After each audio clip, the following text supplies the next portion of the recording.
there's a price to be paid whether there's a conviction or not.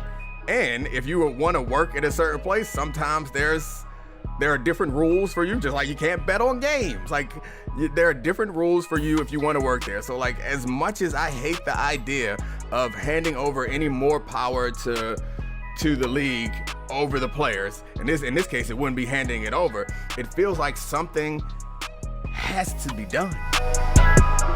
Ladies and gentlemen, welcome to The Right Time. My name is Bomani Jones. Thanks for listening wherever you get your podcast. Rate us, review us, give us 5 stars. You only give us 4 stars, I'm inclined to believe you are a hater. It is Foxworth Friday. Domonique Foxworth, what's going on? First of all, Sunday, 11:30, watch it live on HBO, then stream it on HBO Max the next day, and tell a friend to do the same thing. Hey, Bo, happy to be here. I appreciate it. Also, let me tell you guys something also, because I understand that 11:30 is a while to go. It is my understanding that John Oliver's Last Week Tonight is going to be off on Sunday. And so they are going to play episode 2 of Game Theory with Bomani Jones at 11 o'clock.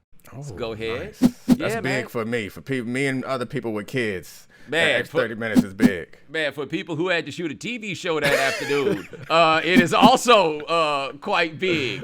Man, look here. I've been telling people, I feel like this must be what it feels like 4 days after the Super Bowl, except what if after that they were like, yo, you got to play another Super Bowl on Sunday? What? I mean, it's also you after you win the Super Bowl, because Yes. I imagine that you celebrated that night, would be my guess, or at least that day. Yes, I did. I celebrated that night. It was a great time and all of that stuff. And I have subsequently felt like I've been hit by a truck. But, you know what I'm saying? It's like I got hit by a truck and money flew out of it. You know what I'm saying? Like it's, I don't know, man. Got hit by an armored truck. Yes. I tell you this, though. I had to do some catching up, to see what all has been going on with the world. And I looked up, and your boy Baker Mayfield was out here thanking the fans, but I thought he still had a job, so I was confused. And then I looked up, and apparently the Browns had a meeting with Deshaun Watson, and all I could think to myself was, oh, there's no shame about this at all. We're just going to act like everything's cool with what happened with Deshaun Watson. And this blows my mind. And I just want to start off by saying why it blows my mind. The criminal case was never the point. Right. When this came up as a controversy with the Sports Illustrated report and the lawsuit and everything else, it was never about whether or not he was going to go to jail. It was all about, yo, this dude is wildin'. And the standards on personal conduct and everything else have never been about criminal action necessarily. Maybe actions that were criminal, but not about whether or not you was going to jail for it or you were going to get convicted. And Watson was never at risk of going to jail for this. Like in real life functional terms, this ain't the kind of thing they put people in jail for. So what changed? Can somebody help me out with that? Nothing changed. We don't care about women. We really care about football. Like, that's what it boils down to in our country, in society. So, like, they were waiting for the grand jury is what they're waiting for, so that they could have some sort of finish line. It was never about his conduct. And general managers and teams are a lot like CEOs in that they care about the bottom line, and they will use that to justify in their view. It's like, my job is to maximize shareholder value. Everything else be damned. Sweatshops, I'm cool with it. Mines in Africa, let's do that thing. 22 sexual assaults, but can he throw a touchdown? I mean, like, we got to be honest with ourselves, and the only way that ever changes is if at some point us as a society make them pay that price. If there is a actual price to be paid, and there's not going to be a price, and the GMs, the coaches, the owners, anyone who's having a meeting with Deshaun Watson and considering bringing Deshaun Watson into their organization, they know that. They know that they got to endure a cycle of bad press, and then football games happen, and we get excited. Yeah. Now, I will say this, though. There is not an immediate price to pay. The price is perhaps just potential. And it's if he does it again, everybody's getting fired, right? Like that. Yeah. That is the price. And that would be enough to leave me shook. But in a world where Kirk Cousins signed another super duper guaranteed contract, that just speaks to scarcity, right? Like good quarterbacks are really hard to find. And who knows? Maybe this is the most disheartening example of racial progress that there's ever been. A black dude who appears to be a sexual deviant who just spent a year sitting out in part because he wanted to be traded less than a year after signing an extension. And he ain't even really getting no hell about it. And you got teams not just willing, like the idea, not just that somebody was willing to meet with him, but in such a way where nobody minded that the world found out. Yeah. That, like, maybe it was a trial balloon, right? Maybe it was just to see what would happen. That got me. There are two teams, though, that have popped up in this Watson sweepstakes that even with what you say about, yes, we hate women, all that stuff, these two teams surprise me. Number one is the Falcons. And the Falcons surprise me because I think Matt Ryan is basically cooked, but he's not all the way cooked, right? His arm is cooked. But he's so experienced and everything else, he can find ways to make it work. He is a pillar of the community. You can make an argument that he's the most important player in the history of the franchise. The only reason I don't call him the most important is because Michael Vick is the most important player in the history of the franchise. But Ryan's importance is by maintaining what started with the Vick era, right? When everything could have fallen apart, he kept it up, and they've been a reasonably competent franchise despite of being the Atlanta Falcons, perfectly capable of losing a 28-3 lead in the Super Bowl. But the idea that they would run Matt Ryan out to bring in the nasty man? Are you serious? Yeah. I mean, so that explanation for why Matt Ryan is so important is for everybody listening. That ain't for me, because Matt Ryan may be my favorite quarterback of all time. Because when I got traded down there in my contract year and they drafted this rookie and I just thought my career was going to languish away and I started looking at graduate schools on my flight from Denver to Atlanta, Matt Ryan showed up and slang that thing and we balled out. So Matt Ryan, if anybody got something cross to say about Matt Ryan, me and you got an issue. But I agree with you. First pass in the NFL, a touchdown, it was a long touchdown to a slow man. It was incredible. They would say a slow man and a slow ball. That passed took a long time to get there, but it made it. But, I mean, the Lord had blessed that team on that day. So not only would they be replacing Matt Ryan with the nasty man, Deshaun Watson, but they also have a history of having an issue at quarterback that can mar your franchise. And I do think that this might be a little bit of a galaxy brain theory, but as far as the way that Deshaun Watson is being perceived, I think being on the other end of the 23 accusations, like I think that it is giving him somewhat of some defenders, right? Because if he was just a superstar black quarterback who's trying to force his way out of a team, that's one thing. But he's a superstar black quarterback trying to force his way out of a team who's being accused of sexual assault, and no one can produce video. So if you're inclined to defend him, then you got your back arched and you stepping up like, man, they trying to corner my man. So that puts people in his corner, and it's not just like Deshaun Watson fans. It's also like toxically masculine people who look at this world and say it's getting too soft. Like, these are the same people, or these at least are the prototype of some of the same people who would want to have Deshaun Watson's back. So he represents so much more. And I think in a way it's given him a bit of a cheering section that a disgruntled black quarterback don't normally get. I also think that people are more offended by the fact that the Texans are incompetent than the potential that this dude was out here. And, and I keep rolling with all the allegedlys and everything else. As I put it before, I'm not willing to play the 22 woman parlay that every single one of them are lying. right? Like I just want people to stop and think about that for a second. If this was like some sports gambling thing, is there a 22-team parlay you're willing to engage in? And if you did hit that 22-team parlay, do you realize what a big score you would hit for? Because that's what you're saying. Really, I think all 22 of them are lying. Now, do I think that some of them are lying? Yes.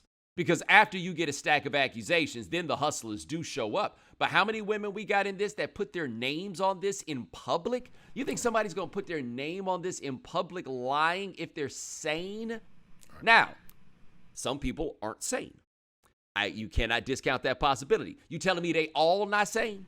Every single one of them? Nah, man. Like that's too much for me to lean in and be like, nah, we gonna bring that dude in. But to your point about the feelings about women, the other team that I find interesting in this is the Panthers.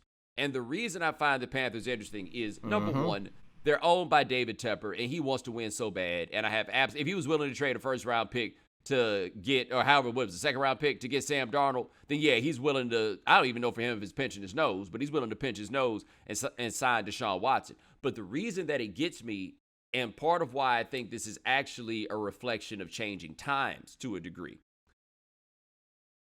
There's a dude that used to own the Charlotte Hornets who was named George Shinn, okay? The Hornets were beloved in Charlotte, and I don't think that people quite understand what a big deal they were. They had a 20-something thousand seat arena, and they were selling that bad boy out every night. Like, the NBA is full of cities that they put teams in because they loved college basketball, and then it didn't quite hit like that, except it did in Charlotte. And they had good memories around it, all of that stuff. That's the reason why they changed the Bobcats back to the Hornets, is because the city did really love the Hornets. But the owner caught a charge for kidnapping and sexual assault.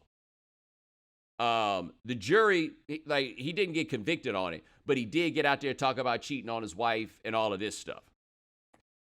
That team had to move because of that. They were so down on him, and because that's Billy Graham country. You got to realize, that's a fairly morally rigid area there. And the team basically had to leave because of how they felt about the owner. They were so disgusted by the idea that he was cheating on his wife. Fast forward to 2022 and Deshaun Watson, and it goes from we don't want him to who can we put around him real quick. And that really did jump out to me. Like, I'm never surprised by levels of cynicism or surrounding sports and what people are willing to put up with and everything else.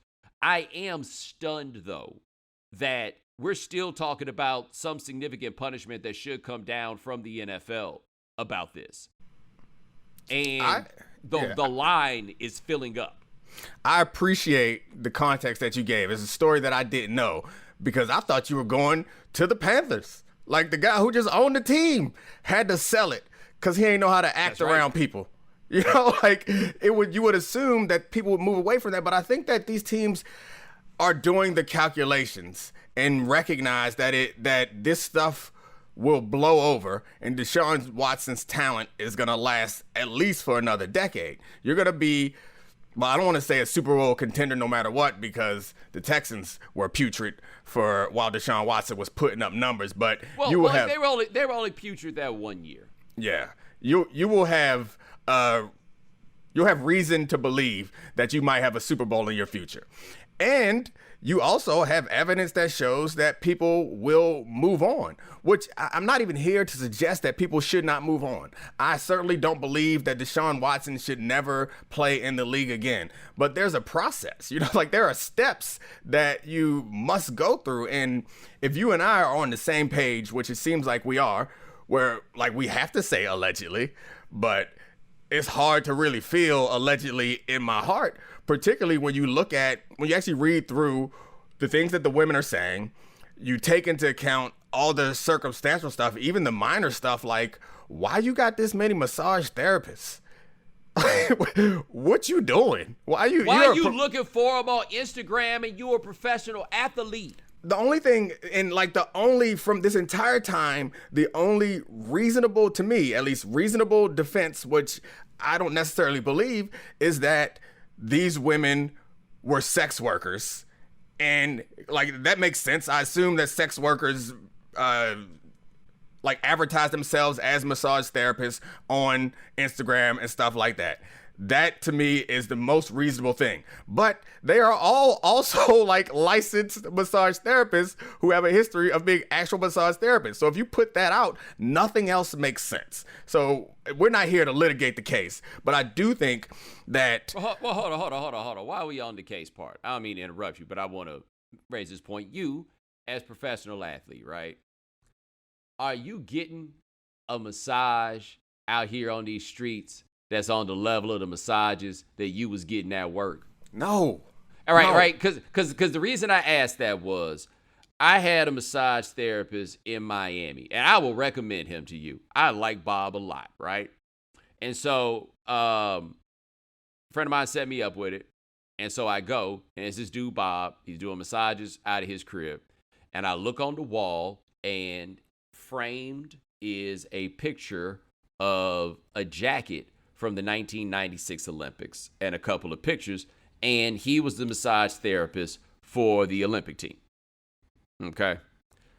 Dog, best massage I'd ever had in my life. And I could not imagine that if you was like, and he's the dude where he'll tell me about, like, somebody called me and was like, hey, I got referred, come give a massage. It'll be some athlete. You know what I mean? Because his rep is that strong on the massage game.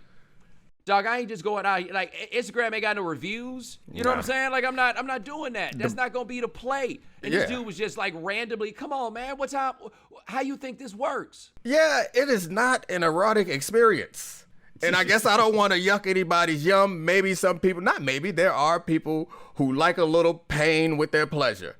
But it don't feel good. They are trying to squeeze all the knots and lactic acid, everything up out your bones. And again, not trying to yuck people's yum. Maybe people are into all types of body types and whatever. But in order to do that, you got some bulk and some heft to you, and you are not advertising on the Instagram. Like, that is not your sales pitch. Your sales pitch is not look at pictures of me. Your sales pitch is it's gonna feel terrible while it's happening, but you're gonna feel so much better afterwards. So again, I can't jump into anyone's sexual proclivities. I'm sure there are lots of people who are into these different things, but the mainstream, this ain't what you're looking for.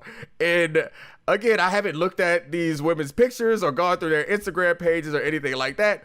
But my guess is they are not showing you their forearm muscles and the veins in their hands, which is what I'm checking for. If you tell me you are a sports massage therapist, I want to see from your elbows to your tips, your fingertips, and I want veins and muscles and hair. Like, I need some hair. And that ain't what they are, I'm guessing. Dog, man, it's just it's all right there, and the teams are just like, oh well, and they just gonna keep this going, and it's the most shameless thing to me because remember this: Pac-Man Jones was never convicted of anything. Nope. Right, that was always his argument: is I've never been convicted, and the NFL's argument was our standard is above that of the law, and so to me, even if he winds up getting a suspension, because I think there will be a suspension. It may even be an 8-game suspension. But even if he gets it, the attitudes of everybody surrounding this indicates that there ain't no feeling behind this. You know what I'm saying? Like there's nothing with any sort of moral underpinning. And you guys know I'm not really a rigid moralist. Like, I'm understanding of the fact that people make decisions sometimes just to get over, and by and large, that's really what people wind up doing, right? They may feel bad about it later. They may go in the booth, talk to the Padre, apologize for everything they done, do some whatchamacallums and, a Hail Mary or whatever they call that, get themselves back right, try to get it straight. But this, to me, if credibility matters, would be just such a shot to the credibility, honestly, of the entire league, the whole NFL. And don't let him come out here and not ball, because you think there ain't no cost. The cost will become abundantly clear then. So I, as a union president, I'm on the other side. I have experience on the other side of the league. And the idea that they can, like, mete out extrajudicial punishment, like, is hugely problematic, because their investigations are just that, their investigations. But I also recognize that we're in a place where there's a price to be paid whether there's a conviction or not. And if you want to work at a certain place, sometimes there are different rules for you, just like you can't bet on games. Like, there are different rules for you if you want to work there. So, like, as much as I hate the idea of handing over any more power to the league over the players, in this case, it wouldn't be handing it over. It feels like something has to be done. Like, even though he didn't play all last year, you can't just have week one and let him stroll out there, if for no other reason than to be able to show your face in polite society. At least you can say this one team is wilding, but we did our part. Yo, and I'm with you on the extrajudicial thing with the NFL and all of that. But you know what I also think happened to the NFL? You know how Facebook had all kinds of grand ideas as a company that would help them dominate market share, and then they looked up and realized, wow, running a journalistic entity is incredibly difficult. It comes with issues that I had not actually considered before we decided we just wanted to do this. Oh my God, now we're stuck doing this, right? I feel like for the NFL, at first they thought they were just going to get these cases, drop some hammers. It wasn't going to wind up being too hard. And then this got way more complex than they expected, because you can't forget that when they decided this stuff about making Roger Goodell the enforcer, the emperor, and all of this stuff, there were 3 names that were at the top of the list at that time. It was Public Enemies 1, 2, and 3. And this is how you knew it was all contrived. Tank Williams, Chris Henry, and Pac-Man Jones. Cincinnati Bengals. Yeah, not a famous person in the group. Right. All right? Not a single famous person there. But the league decided to make examples of them. And, there was this idea that the public has grown offended by this bad behavior by players. And I never got that feeling in actual application. I only heard about it when they told us that this was a problem. And then they got in this and they decided they were going to be doing this. And it's been a show ever since. It's been random. All of it has just been totally ridiculous. And they love to get out of that business, but that you can't announce. Like, you can get around to being like, yo, we're not really going to test for weed no more and slide it in and nobody's going to think about it. You say we are out of the accountability business, that ain't going to fly, even if maybe it should. I was there. So my perspective on the situation then and now is very different. I was in those meetings. I was, I guess, on executive committee then, and inside the player community, there was a push also because we believed that we were being framed this way. And I think that the NFL, for as much criticism as they get and they deserve, the business isn't just great or isn't just profitable because the games are good or they're lucky. Like, they are strategic. And I think that they recognized that whether it was about the way that fans perceived them or not didn't matter, but they recognized that they wanted to look a certain way. If you want to attract an official soft drink, you can add a couple B's onto that contract if you are perceived as a family-friendly product. It's going to cost you some money if you're perceived as Tank Johnson-friendly product. So I think that's what it was all about. And we and the players prior to that, you can look back at the Ray Lewis case, I think is a good one to look at. But prior to that, Paul Tagliabue was in the NFL, was a little slower to mete out this punishment and kind of deferred to the justice system, which I think is what you should do if you are not a criminal justice organization. And he's also a lawyer. Yeah, and he's also a lawyer, which helps. And then Goodell's whole push and the people behind pushing Goodell to the top was to clean all this up. And we in the league and at the people with the leadership of the union at the time, like, honestly, we fell into it also because we're looking at it and we're like, all right, fine, make these couple of guys pay this price because the rest of us are all right. They are costing us all money, but the rest of us are all right. That was a mistake. Not that we had the legal ground to defend it, given what was in the CBA, but there was some precedent set. So then those things changed. Now when I look back on it, it's entirely different. But if I'm an owner of the team, if I'm an investor in any way, if I'm watching this, it worked. It was ingenious. Well, also, the owners picked a great example because if you come to the players and they like, dog, you trying to tell us that they ain't got to do something about Pac-Man? All right, you right. You right, dog. Yep. You right. That's exactly how the meeting went. I see what you mean. I was in all the meetings, and stuff kept popping up, and they were like, but we got to do something about him. And what was we supposed to say to that? Because we agreed. And it wasn't just him. We was looking around like, yeah, dude, wild. And when I went to the rookie symposium, we were rookies at the same time. I think he was the first corner taken. Yes. And we all go to symposium. First defensive player taken. Yeah. We all go to the symposium, and it's like 3 days, and it's just us in meetings. That boy came in there with more diamonds on him than I don't know. I can't think. Liberace. That's a nice old reference. He was sitting in there barely for minutes at a time. Like his focus was on football and everything else, all the good stuff that came with it. So, and that's fine. Like I'm not here to judge him as a person or any of these other people, but we were in there and we knew him.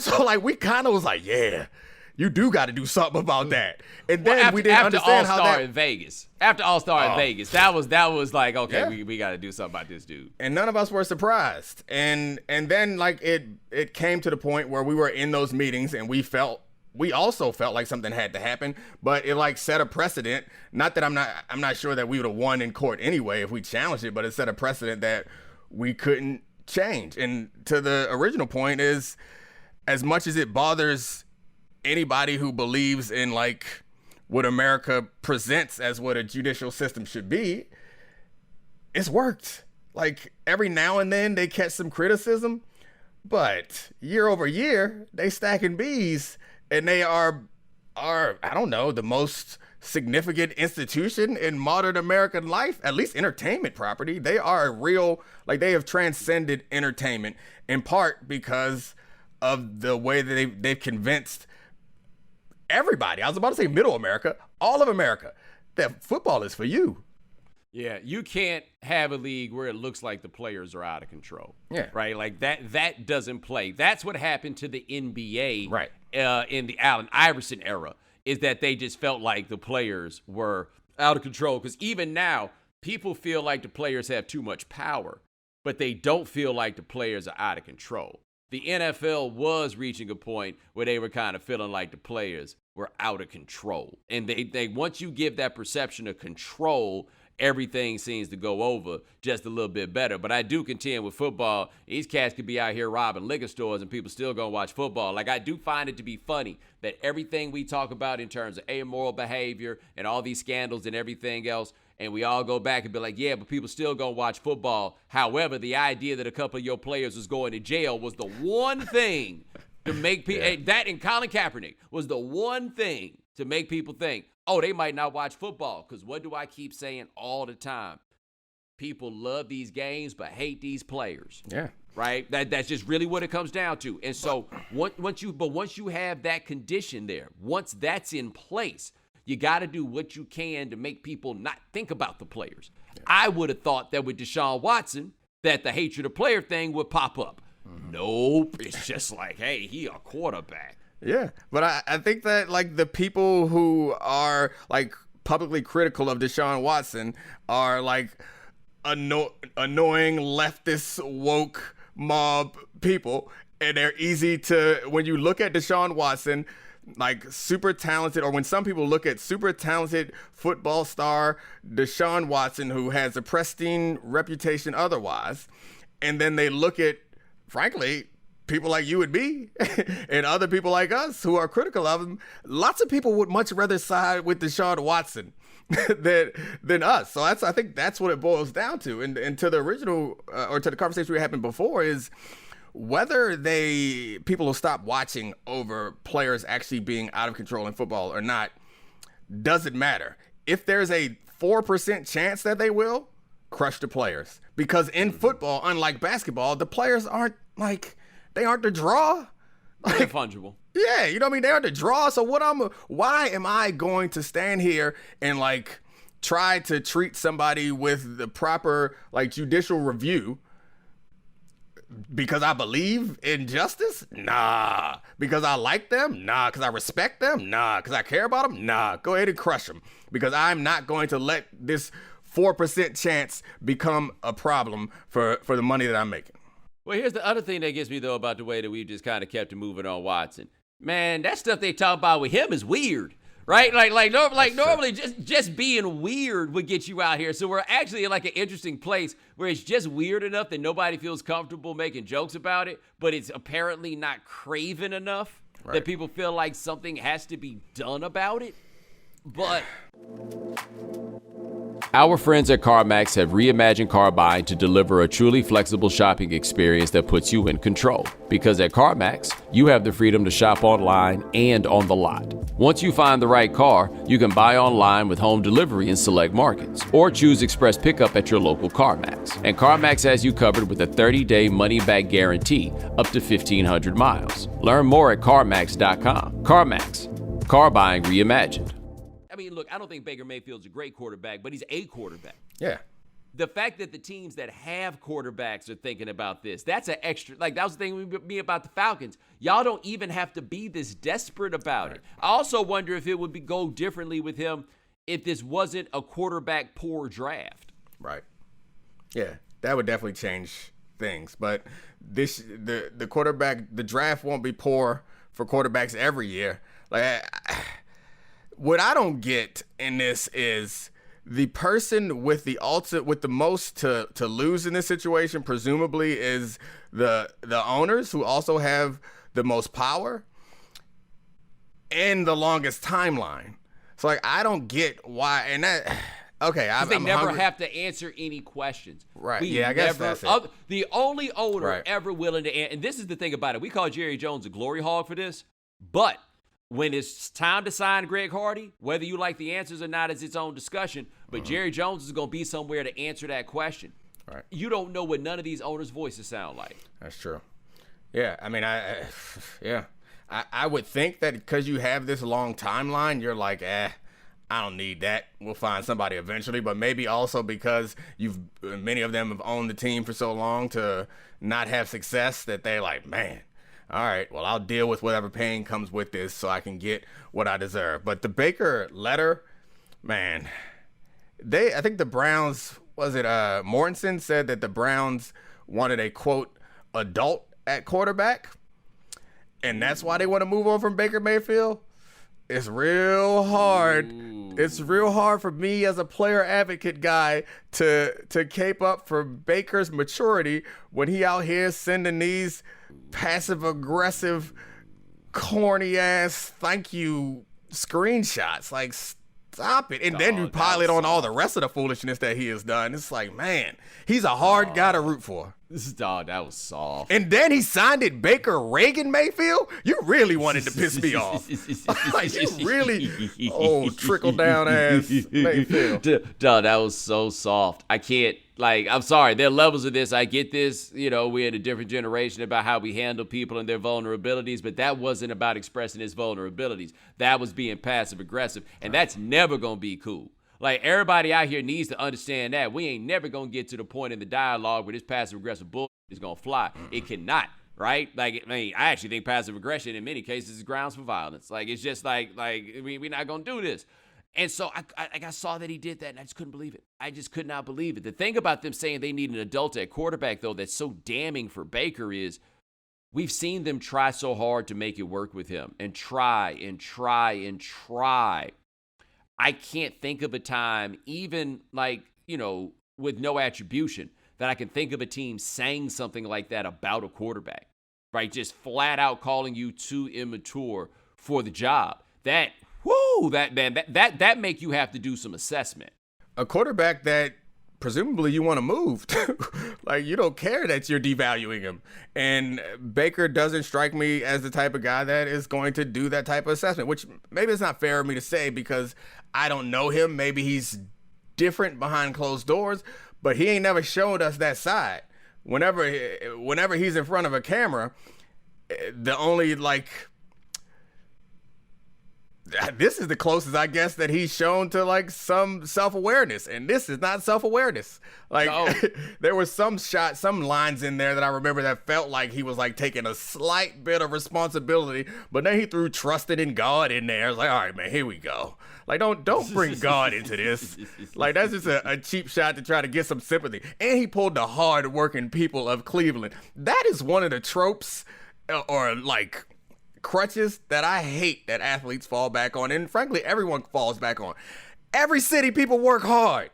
Like, that's the dumbest nonsense ever. Like, Cleveland people work harder. I hate that. It annoys me. I'm with you. By the way, I had forgotten to bring this up, but I see that Trubisky signed with the Steelers. Yep. All right, it's just me and you talking, right? For sure. I don't think that was a bad idea. Ooh. Show me a better idea. Okay, that's different than I don't think that was a bad idea. No, but I don't think it was a bad idea because there isn't a better idea, right? Right. 2, he is not without talent.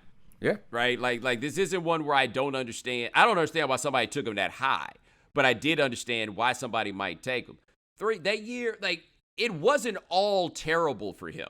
But I also think that he was in a situation where he was obviously being used poorly, and he needs to be somewhere. Like, we talked about this. Mm-hmm. If they call some Malik plays for him, he'll be a whole lot better. But I will say this. The Mitchell Trubisky that they get this year will be better than the Ben Roethlisberger that they've had for the last 2 years.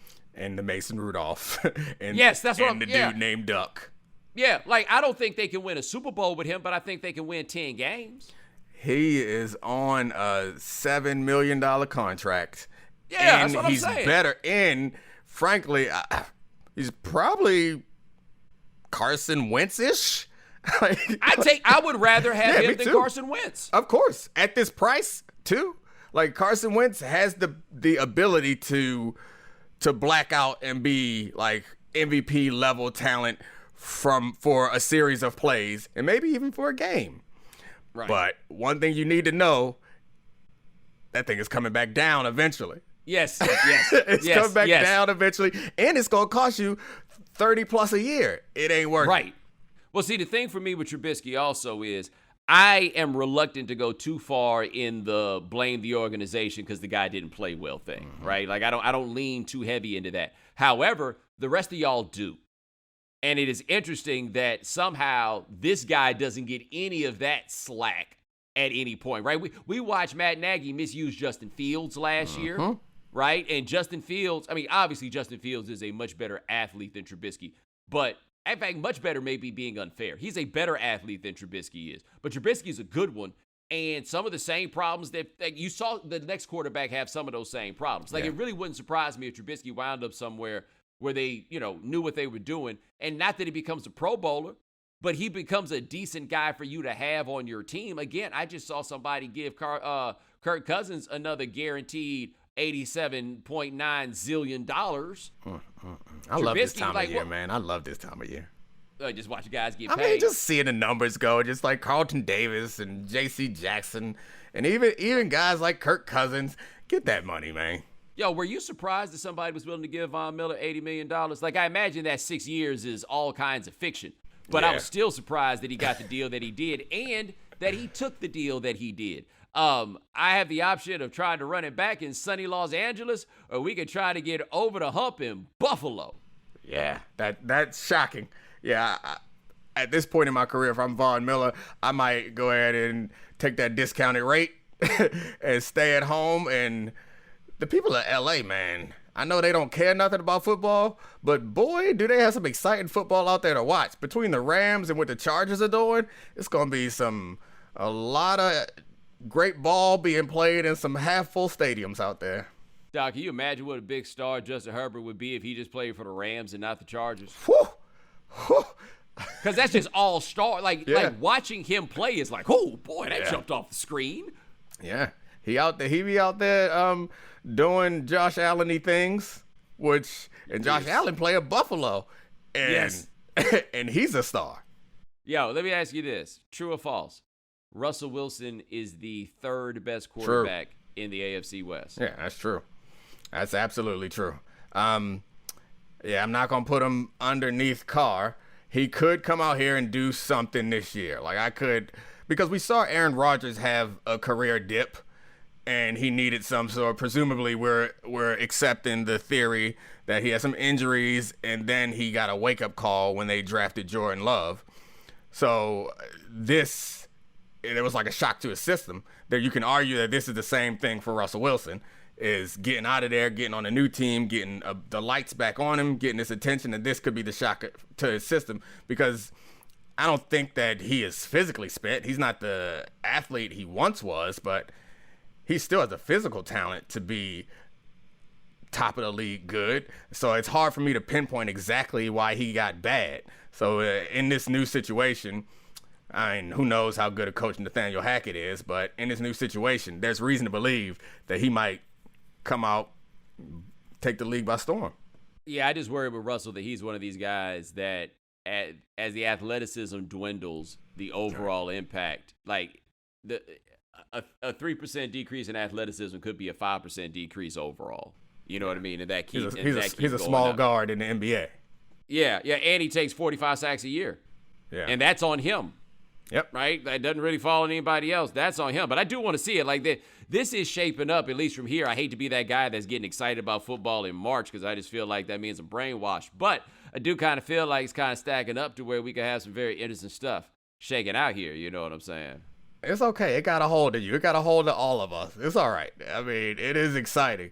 I got sidetracked because I was looking at this money out here, and then I had to look up where Carlton Davis was from because the name Carlton, and he's 25, I'm like, maybe he's a junior. I don't see that on his Wikipedia. The man from Miami. I just don't got Carltons coming from Miami unless they juniors, especially 25 years ago. That's like the height of Fresh Prince.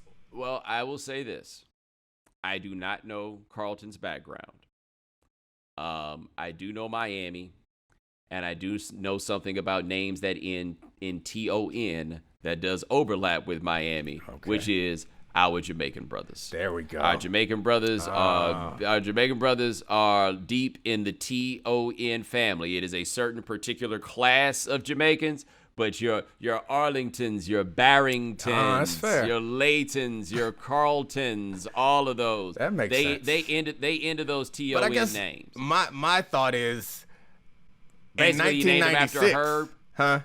You think it named him after a herb? No, but I mean, in 1996, if you naming your son Carlton, at some point it crossed your mind that there's some already, right? In 96, there's already a super famous Carlton who is like the only Carlton that any of us know. So like choosing to name your son Carlton. Oh, no, it's Carlton Davis III. My bad. There it is. Okay. All right, that's what I needed to know.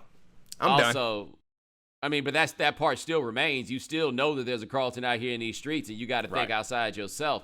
But I would also just like to make the point that far more chilling in this discussion to me was the idea that he was born in 1996. Yeah, that's born. Yeah. And he's an adult. Yeah, a whole big ass physical adult. Yes, there are people born in the 21st century buying cigarettes, dog. That's crazy. All I have to say about that. But yo, that is Domonique Foxworth. Check him out on Get Up. Check him out all over. Check him out at Anscape. Check him out on Debatable. My man, I appreciate you. Always, brother. All right. Don't miss the show. Rate, review it. Can you rate and review HBO shows? Yeah, you can. Get on Twitter and tell them you love it. All right. My bosses like it when you do that. Ladies and gentlemen, thanks so much for joining us on The Right Time. Thanks for watching on YouTube. Gabe Bassain and Adi Khan handle things behind the scenes. Thank you, gentlemen. Remember, follow The Right Time. Rate us, review us, give us 5 stars. You only give us 4 stars. I'm inclined to believe you are a hater. And we'll talk to you guys in a couple of days. Take it easy.